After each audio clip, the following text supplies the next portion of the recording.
Inilabas ng dating abogado ni Ben Orloy na si Attorney Levito Baligod ang audio recording na ginawa raw noon ng kampo ni Janet Lim Napoles para takutin umano siya. Naka-record daw kasi ang umano'y tangkang pangingikil ni Baligod kay Napoles kapalit ng pag-urong ng kasong serious illegal detention na isinampa ni Luy. Depensa ni Baligod, mukhang pinutol ang usapan para palabasin na nangingikil nga siya. Nakatutok si Mari Zumali. Nakuha ni Attorney Levito Baligod ang mga audio recording Agosto pa raw noong isang taon. Iniabot ng isang mula sa kampo ni Janet Napoles. Sa unang audio clip, kausap raw niya sa telepono ang abogado ni Napoles na si Attorney Freddy Villamor. Nangyari daw ito March 24 ng nakarang taon, ilang araw matapos ma-rescue si Ben Orloy at bago pa pumutok sa media ang pork barrel scam. Si Villamor daw ang tumawag kay Baligod at sadya nitong nirecord ang kanila raw usapan. Leg, anong balita? Anong tingin mo? Maayos pa natin?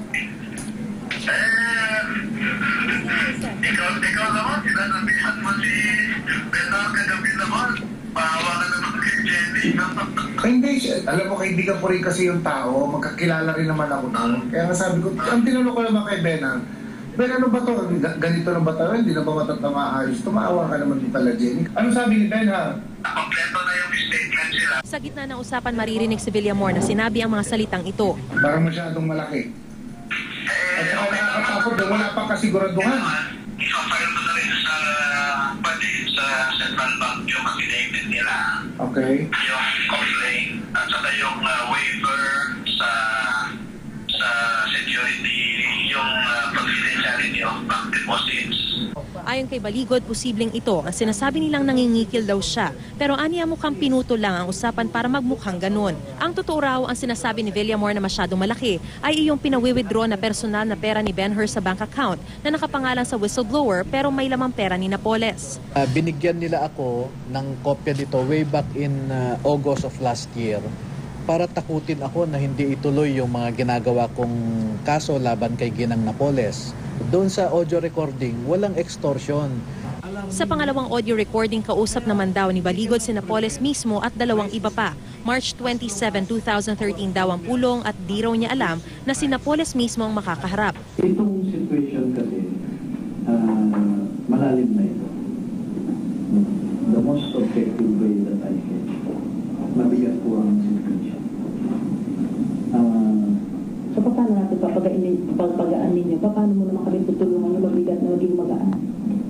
Diba? Ang solution lang po dito is mag-migration family. Mga family? Yes. Because Paano sila magbabagay? they can no longer track their statement. Paano sila magbamigrate? Saan sila magbamigrate? Kahit sa Australia yan, Canada, US. Mag-a-apply pa yun. Matagal-tagal yun. Kasi wala sila mga visa. Tatusan ko na yun na lang ang mag-ano sila.